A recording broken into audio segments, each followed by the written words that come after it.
Secretario, es un placer tenerlo de vuelta. Muchas gracias. Me alegra estar de regreso. Ha pasado un tiempo. Hay mucho de qué hablar, pero quiero empezar con Cuba. Esto ha sido de particular interés para el Departamento de Estado en este momento.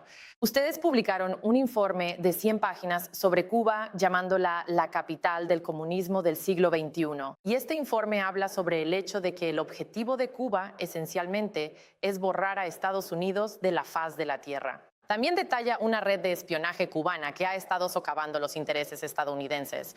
¿Cómo llegamos al punto en que Cuba se ha convertido en una amenaza tan grande? Se siente como si, una vez más, fuera una amenaza para Estados Unidos. Para quienes siguen a Cuba, esto es conocido, pero el estadounidense promedio ve un país pequeño a 90 millas, con 9,5 millones de personas. Se olvida que en espionaje y operaciones de influencia, ellos son una superpotencia.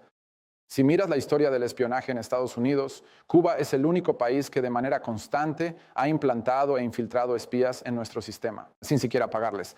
Tuvimos un embajador estadounidense, un embajador que terminó siendo un espía cubano y fue condenado recientemente. Han logrado penetrar los niveles más altos de la Agencia de Inteligencia de Defensa. Ana Belén Montes fue uno de los mayores fracasos de inteligencia por parte de Estados Unidos y una de las infiltraciones más grandes que hemos tenido en nuestro sistema. En cuanto a influencia en toda América Latina, cada insurgencia comunista que ha desestabilizado gobiernos en las últimas décadas ha sido apoyada, ayudada o incluso gestada por una operación cubana. Así que fue un informe importante simplemente para resaltar el papel que juegan en nuestro país, un papel muy negativo. El informe también vincula la influencia cubana con el surgimiento de Antifa, los disturbios que vimos en 2020, así como el aumento del activismo radical que hemos visto en todos estos campus universitarios.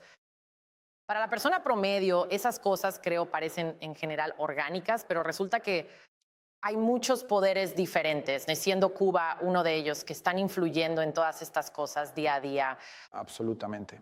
Es la misma red de manifestantes en todo el país. Son los mismos que incendiaban calles en 2020, luego como manifestantes pro Hamas y tras el arresto de Maduro ya exigían su liberación ante el tribunal. También atacan a agentes de ICE. No hay nada orgánico en eso. Está financiado, está organizado y Cuba es parte de esa red y en algunos casos una parte fundamental de esa red y es una red que van a usar como arma contra nosotros. Y lo dicen abiertamente sobre cómo van a usar esa red para presionar a los legisladores estadounidenses, no solo aquí en Estados Unidos como Code Pink, sino en todo el mundo. Sus críticos dicen que son tácticas de miedo para justificar una acción militar de EU contra Cuba. Debemos tomarlo en serio. El informe suena real. Todo lo que está ahí es factual y francamente no creo que puedan refutarlo. La gente puede argumentar que no deberíamos hacer nada al respecto. Y sé que hay muchas personas en el ámbito académico estadounidense y francamente en la prensa estadounidense que simpatizan con el régimen cubano y lo han hecho durante mucho tiempo. Parte de esto está motivado por su antiamericanismo y parte está motivado por afinidad ideológica. Hay mucha gente en puntos clave de nuestra sociedad, incluso profesores. Francamente, hemos visto miembros del gobierno que simpatizan con el régimen cubano. Así reclutan espías gratis, pero no debemos ignorar esta amenaza. Dejando de lado por un momento mi historia, el hecho de que soy cubano-americano, el hecho de que crecí en Miami, esto está a solo 90 millas de nuestras costas.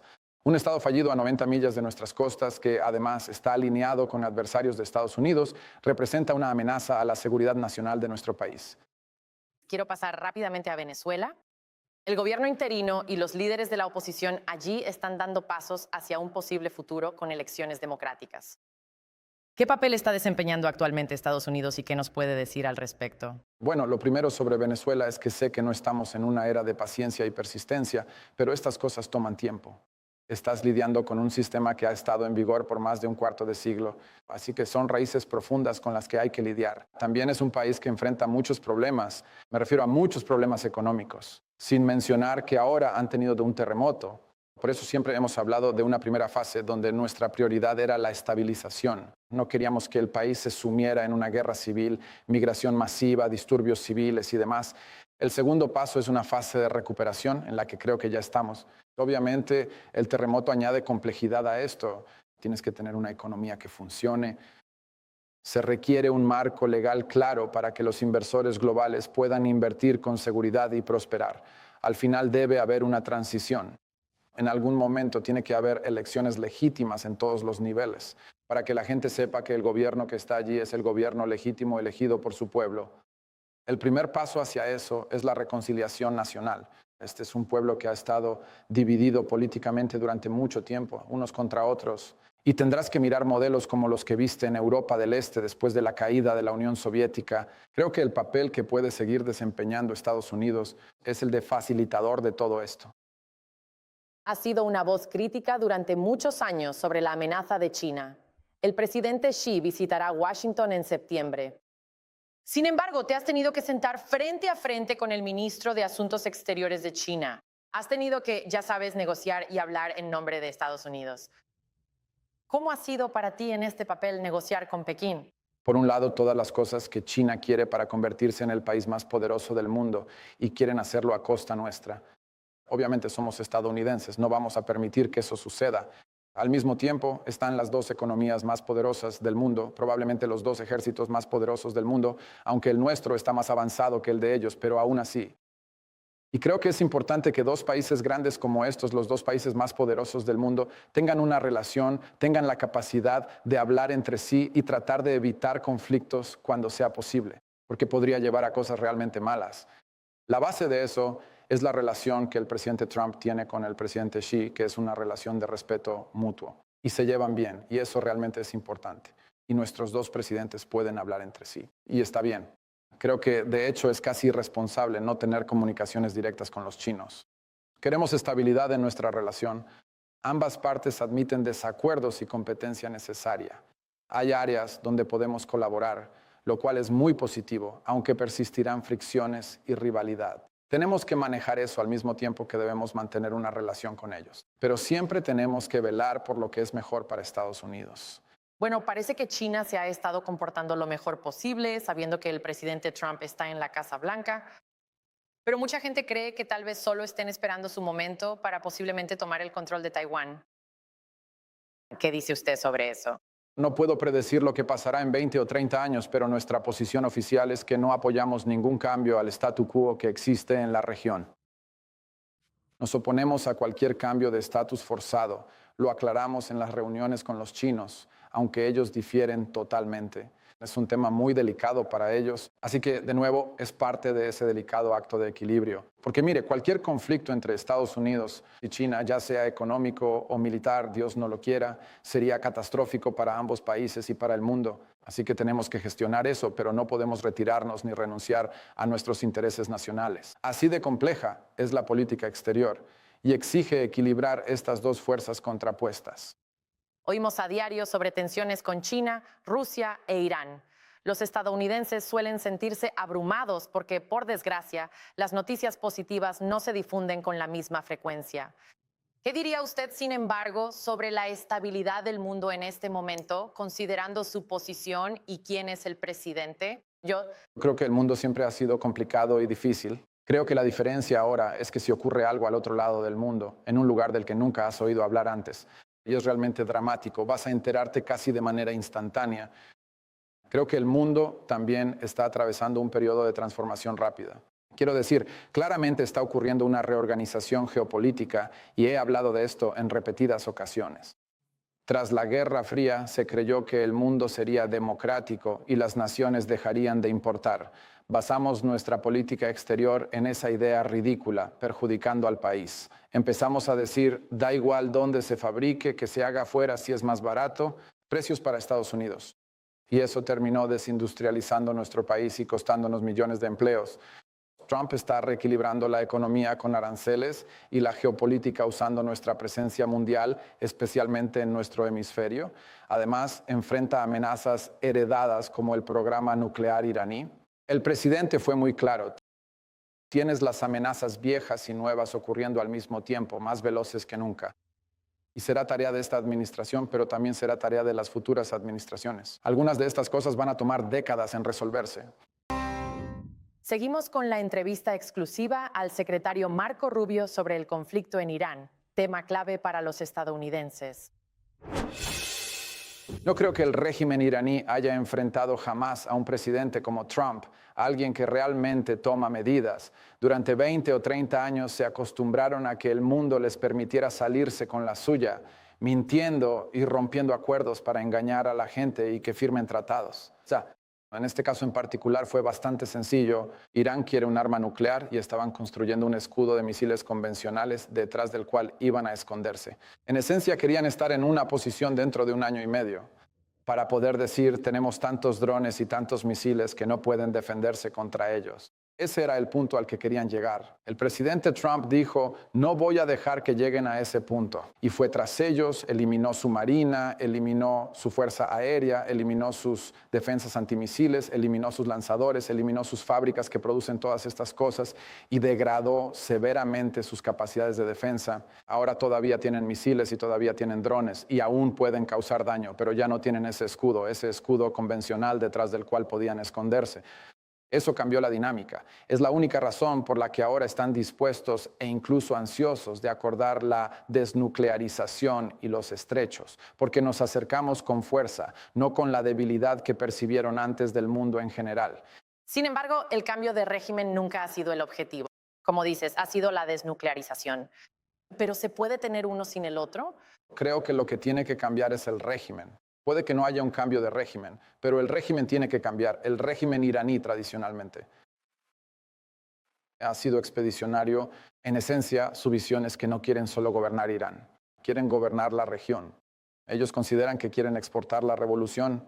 Eso sí tiene que cambiar. Y la única manera de cambiar eso es hacer que el precio sea demasiado alto para que ellos puedan pagarlo. El hecho de que tantas de estas naciones árabes del Golfo se hayan alineado en contra de Irán, eso debe ser importante. Yo Diría dos cosas sobre Oriente Medio y el Reino del Golfo. Creo que ellos siempre entendieron quién era Irán y la amenaza que representaba. Esa amenaza ahora se ha convertido en realidad. Ahora han visto drones iraníes y misiles iraníes lanzados contra sus ciudades y contra su infraestructura energética. Lo otro que ha cambiado es que creo que veremos cada vez más diversificación energética fuera del estrecho de Hormuz. Porque desde un punto de vista geográfico, Irán siempre estará en el estrecho, ya sea gobernado por este régimen o por un gobierno futuro. Pero esas van a ser dos características permanentes que surgirán de esto. Vas a ver una realineación en la forma en que fluye la energía, con menos dependencia del estrecho de Hormuz, y vas a ver a países de la región que ya no, ahora entienden que Irán ya no es una amenaza teórica. Mientras este régimen clerical permanezca en el poder, representan una amenaza real y directa, no solo para sus intereses económicos, sino también para sus intereses de seguridad. Bueno, el presidente Trump dice que va a confrontar a Vladimir Putin respecto a los informes de que Rusia ayudó a Irán a atacar bases estadounidenses, militares. ¿Cuánto le preocupa esa relación ¿Con Rusia? entre Rusia y Irán? Mire, lamentablemente creo que encontrará en el mundo que hay países, o al menos empresas dentro de países, que colaboran con nuestros adversarios.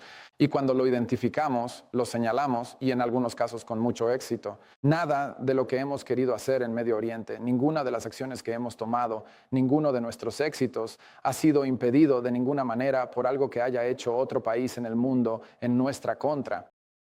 Hay cosas que pueden ser irritantes, hay cosas que pueden ser preocupantes, pero no hay nada que esté haciendo otro país que de alguna manera esté impidiendo que logremos las cosas que queremos lograr o los objetivos que buscamos.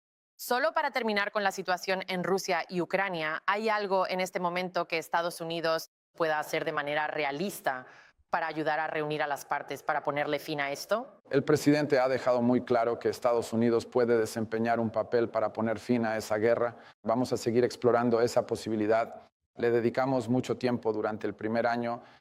Llegó un punto en el que se estancó, pero siempre estuvimos dispuestos y listos para desempeñar un papel constructivo. Somos el único país en el mundo y el presidente Trump es el único líder en el mundo que puede reunir a la parte rusa y a la parte ucraniana para empezar a hablar sobre cómo ponerle fin. La realidad es que las dinámicas han cambiado un poco en ese conflicto durante los últimos meses. Ahora los ucranianos pueden llevar a cabo ataques de largo alcance en lo profundo de Rusia, llevando la guerra al pueblo ruso.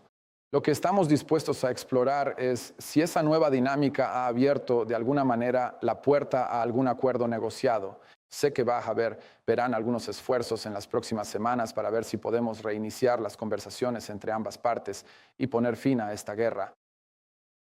Pero también entendemos que ambas partes tienen líneas rojas bastante firmes y hasta que logremos acercar un poco esas líneas rojas todavía no estaremos ahí, pero estamos listos para actuar. Y el presidente le ha dicho a su equipo, si ven una oportunidad de ser una fuerza que impulse el avance de las conversaciones de paz, hagámoslo. Así que él siempre prefiere la diplomacia sobre la guerra y la paz sobre el combate. Creo que los estadounidenses han visto muchas versiones de usted. Conocemos al senador Rubio, conocemos al candidato Rubio y ahora al secretario Rubio. ¿Ha cambiado usted a lo largo de todas estas diferentes etapas de su vida? ¿Y cómo cree que ha cambiado la percepción que tiene el pueblo estadounidense de usted? Usted era un meme en todas partes. Creo que a todos les encanta ver todas sus diferentes facetas. Lo de los memes fue curioso porque al principio odié esa foto. Lo que pasa es que en ese sofá, si no tienes una almohada detrás, te hundes un poco. Así que miré las fotos. Pensé, esto es terrible. Me veía como lo que sea. Y luego se convirtió en otra cosa y estuvo bien y es gracioso. No lo sigo muy de cerca, pero la gente me ha mostrado fotos por ahí donde sea. Un buen amigo que trabaja aquí en la Casa Blanca, Dan Escabito, me hizo un bonito tablero. E incluso desde que hizo ese tablero tuvimos que actualizarlo con todas las diferentes fotos. Sobre si has cambiado, creo que todos evolucionamos al pasar por la vida. Al crecer aprendes cosas, descubres y oyes lo que antes no. Sin duda, soy distinto a los 55 de lo que era a los 25, porque tengo 20 y 30 años de experiencia en el medio, en la vida y en el trabajo. Eso influye en eso. Creo que en el fondo siempre quieres seguir siendo la misma persona, ¿verdad? Y eso es, ¿cuáles son tus prioridades en la vida y cuáles son los valores que de alguna manera te impulsan a hacer lo que haces? Y espero que eso no haya cambiado. Y por cierto, el mundo también cambia. Hay cosas que hoy son verdad y que no lo eran hace 10 años. Así que, ya sabes, creo que eso es cierto para todos nosotros, no solo para mí. Yo Siento que has estado más ocupado que nunca, has estado viajando por todas partes, pero haces todo eso siendo esposo, siendo padre. Quizás podrías hablar de cómo es eso, porque sé que para cualquier padre o madre que trabaja, cualquier pareja que trabaja, es difícil encontrar tiempo, ya sabes, pero estoy seguro de que tu familia te mantiene muy... Es cierto, vivo una etapa interesante. Casi todo mi servicio público, mis hijos eran pequeños o estaban creciendo. Ahora mis 4 hijos son adultos. Mi hijo menor se graduó este año. Tienen 26, 24, 21 y 18 años, así que ya hacen su propia vida. A los 15 años ya tienes opiniones, a los 20 y tantos tienes tu propia vida y tus propios asuntos. Aún miro atrás a cuando eran pequeños y desearía tener un día más con ellos de niños. Pero también aprecias el momento en el que vives. Y luego, en cuanto a ser esposo, creo que lo que ha pasado es que como tus hijos ya son un poco mayores y tienen más tiempo para hacer sus propias cosas, ya sea la escuela o su carrera, pasas más tiempo con tu... Casi como que vuelves a donde estabas cuando empezaron a salir, en cierto modo. Así que puedes pasar más tiempo con mi esposa y como redescubrir. Así que es la segunda etapa de esa relación, supongo, después de todos estos años. Así que es una etapa interesante de la vida en la que creo que estamos combinando con lo que estamos haciendo aquí ahora y lo encuentro bastante satisfactorio y me siento bastante feliz. Bueno, cuando llegas a casa, tengo curiosidad, ¿cuál es la primera cosa que hace Marco Rubio cuando llega a casa? ¿Duermes? ¿Qué pasa? No cuando llego a casa, me voy directo a dormir. Por supuesto que no. Por lo general, quiero decir, si puedes, realmente no puedes en este trabajo y ciertamente no puedes trabajando para esta administración y este presidente que nunca deja de trabajar. Pero creo que es bueno intentar desconectarse por un periodo de tiempo de tu trabajo o de tus labores. Podría ser ver un evento deportivo, podría ser ver una película, pero cualquier cosa que te permita desconectarte un poco y presionar el botón de reinicio. Es más difícil. Era mucho más fácil hacer eso cuando eras senador. Es mucho más difícil cuando estás en este puesto y en este trabajo, porque el mundo no va a detenerse y esperarte. Como puede que quieras, puede que hayas hecho un plan esta noche para ver una película. Pero en medio de esa película algo explota en alguna parte del mundo y te vas a enterar. Y puede que tengas que hacer algo al respecto. Así que es más difícil. Pero ya sabes, no es para siempre y es gratificante estar en ese puesto. Así que... Si pudieras tener una semana completa libre sin que nadie te contacte, ¿qué harías? Si tuviera una semana libre me preguntaría qué pasa. Quizás eso cambie al dejar este trabajo. Pero si el mundo se detuviera un minuto y no pasara nada, me encantaría. Aunque a mi esposa no le gustará esto. Quisiera ver todo el fútbol universitario, del mediodía hasta que acaben los Juegos de la Costa Oeste a las 2 de la mañana. Me encantaría hacerlo un fin de semana, aunque dudo lograrlo pronto.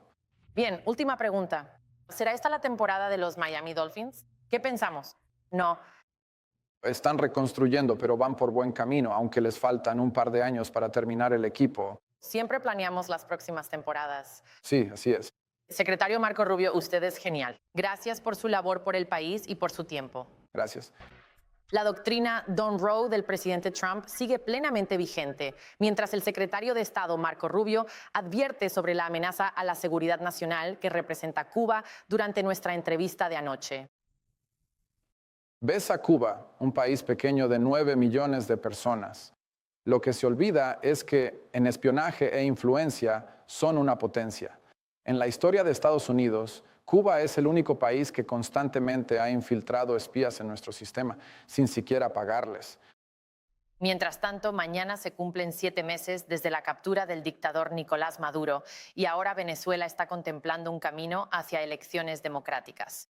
Y ese cambio ha llevado a Newsweek a declarar que Trump tenía razón sobre Venezuela. Demos la bienvenida al investigador principal de la Iniciativa para el Hemisferio Occidental en el America First Policy Institute, Joshua Treviño. Joshua, sabes, escuchar que Newsweek finalmente le dé crédito a este presidente sobre Venezuela me parece increíble, pero recordemos a la gente lo que escuchamos de los demócratas cuando se trataba de Venezuela. Escucha esto. Ahora se supone que el pueblo estadounidense debe creer que toda esta situación que se ha desarrollado en Venezuela tiene algo que ver con una operación antinarcóticos. Vete al diablo. Lo que él está tratando de hacer en Venezuela está simplemente mal.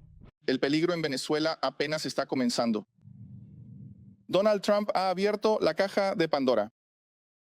Ahora todos se ven tan locos, en retrospectiva. Por supuesto, Joshua, esto fue un movimiento enorme. Esto fue una gran victoria, no solo para Estados Unidos y para llevar a Maduro ante la justicia, sino para el pueblo de Venezuela y para el mundo entero. ¿Qué pasó allí? Bueno, hay una razón por la que no ves a muchos venezolanos diciendo lo mismo que decía el liderazgo demócrata. La realidad es que la destitución de Nicolás Maduro el 3 de enero de este año hizo posible lo que estamos viendo ahora, que es una transición gradual hacia una Venezuela libre y democrática. Es decir, y esto es importante decirlo, completamente integrada en el sistema de defensa occidental, la economía occidental y la seguridad occidental. Bueno, creo que solo para regresar un momento a otra parte del mundo en la que, ya sabes, los estadounidenses tal vez no estén enfocados, pero deberían estarlo. Escuchamos al secretario de Estado Marco Rubio ahí en esa introducción, Cuba como un problema en el que no creo que los estadounidenses se enfoquen lo suficiente. Dame tu opinión sobre la amenaza que representa Cuba, porque mira, siempre escuchamos sobre Irán. Conocemos a Rusia y a China, pero Cuba es algo que los estadounidenses deben vigilar. Lo que el secretario te dijo en tu conversación con él es 1000% correcto. Cuba ha sido un epicentro del terrorismo, espionaje y acciones antiestadounidenses durante la mayor parte de los últimos 70 años. Y es bueno ver que la administración Trump está realmente por primera vez desde la administración Kennedy tomando medidas reales para detenerlo. Sí, este es un momento importante para nuestro país, un momento importante para el mundo y estamos muy agradecidos, al menos yo lo estoy sin duda, de que tengamos un presidente que se asegura de que todo lo correcto esté sucediendo. Así que Joshua, te agradecemos que estés con nosotros. Muchas gracias por tu opinión hoy. Gracias, Laura. ¿Estás obteniendo valor de este video? Solo le pido que le dé like, lo comparta y se suscriba al canal si aún no lo ha hecho.